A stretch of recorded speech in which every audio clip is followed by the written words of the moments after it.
Comme il disait la dernière fois, nous sommes arrêtés en fait sur l'utilisation de JavaScript pour traiter les formulaires. Nous avons donc défini notre fonction anonyme qui était invocable, qui était directement automatiquement invocable. La fonction va être exécutée automatiquement. Dès que le moteur JavaScript sera ici là exécuté, il va directement exécuter cette fonction. Raison pour laquelle on n'avait pas besoin ici en fait de venir dans le formulaire faire appel à la fonction, à une fonction. Vous voyez que dans le formulaire ici là, nous n'avons en aucun moment ici là fait appel à la fonction qui teste le formulaire. Tout simplement pourquoi nous avons défini une fonction anonyme qui était invocable. Regardez bien la syntaxe. D'abord, vous connaissez la syntaxe d'une fonction anonyme, une fonction qui n'a pas de nom. Et pour la rendre invocable, qu'est-ce qu'on fait donc? Vous voyez très bien, c'est là qu'on la termine ici avec un, on la referme là, et on met un point virgule. Je pense que jusqu'à là, c'est pas compliqué pour vous. Alors, c'est une autre chose qu'on peut faire lorsqu'on travaille sur le formulaire, c'est de pouvoir donner le focus. Alors, lorsque nous voulons cela mieux notifier l'utilisateur, on va toujours, en fait, le positionner, le focus sur le champ, en fait, qui a problème, afin que ce dernier puisse le remplir correctement. Par exemple, lorsque vous remplissez le formulaire en ligne, lorsqu'il y a un problème sur un champ, ce qu'on fait le plus souvent, c'est quoi? On peut peut-être colorier en rouge ce champ-là et positionner le focus sur ce champ. De telle sorte quoi?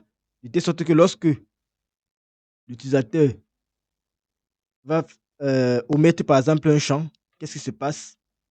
Directement, s'il rate, au lieu de lui dire que la signature, par exemple, comme dans notre cas, on va nous dire ici que la signature ne peut être vide. On va lui dire cela, mais quand il va peut-être cliquer sur OK, on va venir directement le positionner sur le remplissage de la signature en question, afin qu'il puisse spécifier le champ demandé. Et pour le faire, c'est très simple. Si nous revenons par exemple dans notre JavaScript, si on veut mettre le focus par exemple sur un champ, on va prendre par exemple le cas du champ signature. Nous voulons que lorsque la signature n'est pas remplie et que l'utilisateur a cliqué sur envoyer, avant, une fois qu'il revient en fait, donc lorsqu'il aura cliqué sur OK, qu'est-ce qu'on peut faire? On peut dire de se positionner en fait sur l'élément en question. Étant donné qu'on a notre formulaire, qu'est-ce qu'on va donc faire?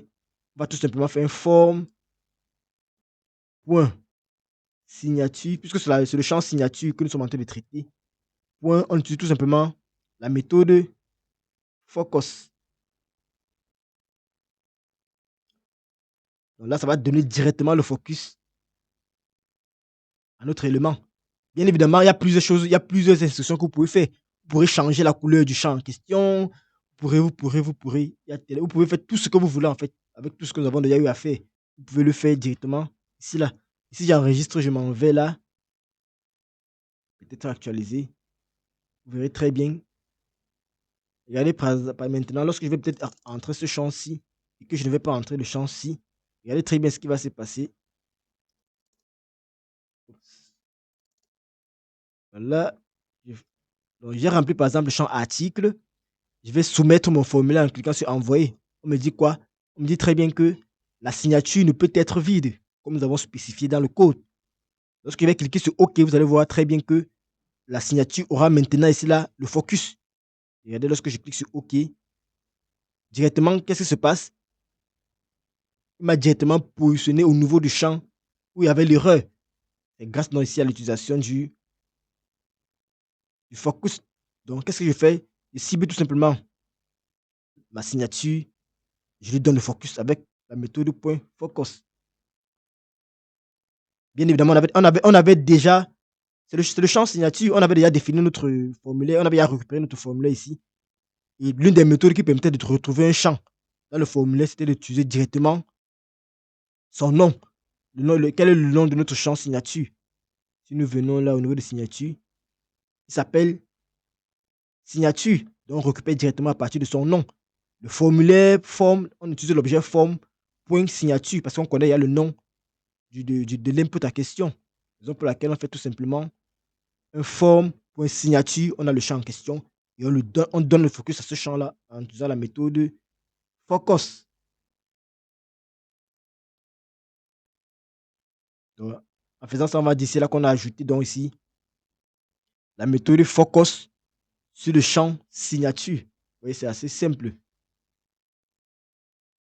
Et vous pouvez le faire sur tous les champs, que ce soit une case à cocher, que ce soit un bouton radio. C'est parce que c'est le même principe en fait. Donc, si on part par exemple sur le bouton radio, où est-ce qu'on avait un bouton radio ici? Si on passe sur le bouton radio, vous faites la même chose. Tout simplement, vous ciblez le champ en question. Si par exemple, il y avait le champ, il y a quel champ? On a par exemple le champ. Donc ici, là, par exemple, qu'est-ce qu'on peut faire? On peut faire tout simplement un form.état. Par exemple, si c'est le premier, point état de 0, point focus. Là, on a ciblé le champ en question et on lui donne directement le focus. Ça sera plus intéressant en fait au niveau ici là des, des, des, des champs de type input parce qu'on sait que là-bas, on entre les informations. Et quand l'utilisateur peut-être n'a pas spécifié une information, qu'est-ce qu'on fait? On va tout simplement l'obliger à venir ici là, remplir les informations en question. D'accord? Ok. Alors maintenant, pour clôturer dans cette partie, comment donc on peut soumettre un formulaire à partir de JavaScript? Si vous regardez très bien, jusqu'à présent, nous n'avons pas soumis un formulaire. Lorsqu'on clique tout simplement, lorsque nous cliquons sur envoyer ici là, c'est JavaScript qui récupère, c'est JavaScript qui récupère en fait et traite. Lorsqu'il a fini de traiter, il n'y a eu aucun, je vais dire ça comment?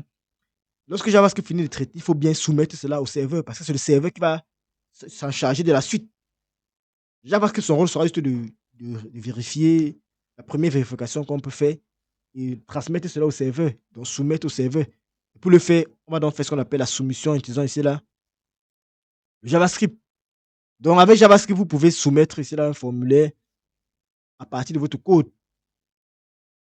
Et pour le faire, on utilise tout simplement la méthode submit de l'objet form. À partir de notre objet form, on va tout simplement appeler sur cet objet-là la méthode submit. Il faut bien comprendre ici là que la méthode, ça sera différent ici là, en fait, ici de l'événement submit. S'il y a bien l'événement, vous vous rappelez qu'il y a bien l'événement submit. On submit.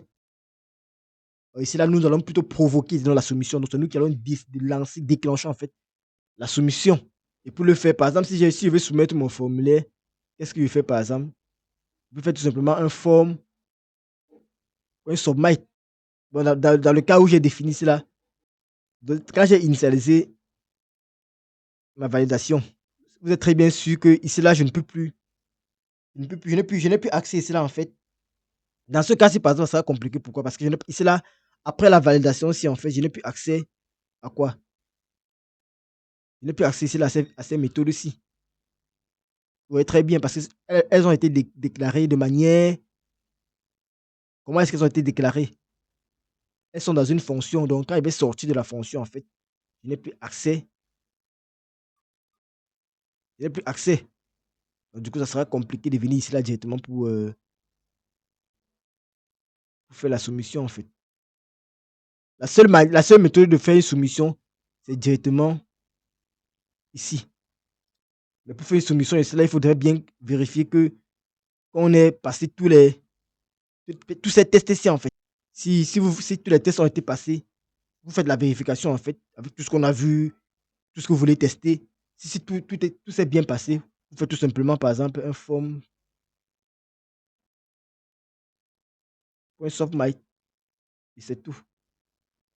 Bon, ça sera plus adapté lorsque vous allez écrire vous-même vos fonctions, un peu comme le cas où je vous ai demandé dans l'exercice de JavaScript que je vous ai demandé. En faisant tout simplement un form.softMite, ça soumet votre formulaire, ayant bien évidemment vérifié que tout ce que vous avez demandé a été soumis. Donc, quand tout sera OK, en fait, en appelant form.softMite, ça soumet votre formulaire. On aura l'occasion d'en voir. Après cette partie-ci, on va introduire euh, ce qu'on appelle le Ajax. Et après ça, on va faire une série de TP. On va faire peut-être 4 à 5 TP où nous allons appliquer. Puisque c'est de la programmation web, on va faire entre 3 ou 4 TP, voire même 5. On va appliquer chaque notion que nous avons vue. Donc, ça va vous donner le temps de bien comprendre encore comment on utilise en fait